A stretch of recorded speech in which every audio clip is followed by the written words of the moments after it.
আপনাদেরকে দেখাবো পাহাড়ি অঞ্চলে দিয়ে চলা খুব রিস্কি, খুব কষ্ট করে আপনাদেরকে শুধু দেখানোর জন্য আমরা খুব রিস্ক নিয়ে ভিডিওটা করতেছি আপনাদের জন্য, যাতে আপনাদেরকে ভালো ভালো ভিডিও উপহার দিতে পারি।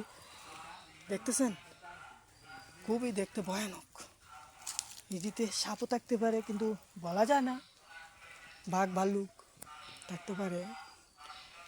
আপনাদেরকে দেখাই এন্দা যাও, খুব রিস্ক, উঠতে পারতেছি না, তাও সম্ভব চেষ্টা করতেছি পাহাড়ের উপর ওঠার জন্য।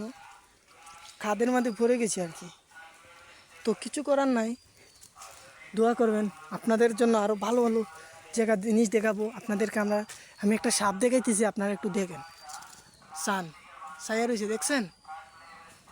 সায়ান আমি জুম করে দেখাই। হতে সাপ হতে অনেক বড়, অজগর। দেখেন ওই দেখতে পাচ্ছেন, দেখা যাচ্ছে অজগর। হ্যাঁ, সাথে থাকেন। ওকে মারো বস। ওকে আমাদের টিম মেম্বার একজনের সাপটি দেখতেছে, কি করা যায়? আমরা হইলাম রেস্কিউ টিম। সরে থাকো, কামড় দিতে পারে। থাকো হন, তো অনেক কিছু আছে। আমি একটা ভালুক দেখাই আপনাদেরকে, শুনেছেন?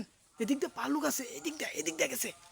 চলেন আমরা একটু এগিয়ে যাই, খুবই জঙ্গল, উঠতে খুব কষ্ট হচ্ছে, তো কিছু করার নাই। আপনাদেরকে দেখানোর জন্য আমরা এদিক দিয়ে যেতে হবে খুব কষ্ট করে। আমি পায়ের চাপ দেখাবো আপনাদেরকে, দেখেন এদিক দিয়ে ভাল্লুক গেছে, লাফ দিয়ে চলে গেছে। দেখছেন খুব কষ্ট করে আপনাদেরকে দেখাচ্ছি আমরা। কি ঝাপ দেখছেন, কি বড়। উপরে উঠে গেছে নাকি গাছের, কিছু তো দেখা যাচ্ছে না, আপনারা একটু